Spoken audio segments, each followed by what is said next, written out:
अखिया तोहरे ही रहिया ताके गइलू कैसन रोग धके ई मिलन वाला मन तड़पे छन छन दिल हमार लागे कहीं ना ओ साथी रे तेरे बिना भी क्या जीना तेरे बिना भी क्या जीना अंतरा है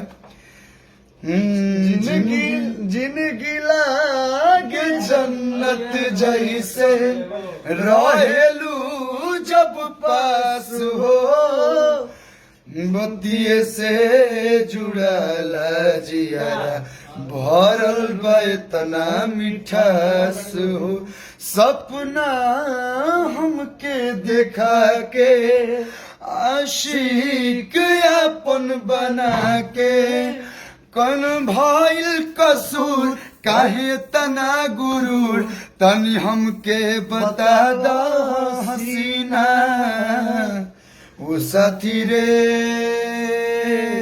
तेरे बिना भी क्या जीना।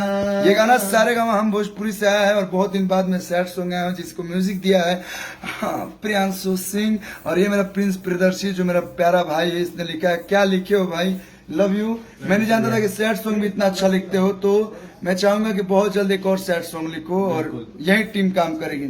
तो सारे गाँव हम भोजपुरी से जाइए और वो साथी सुनिए। Thank you so much, love you all.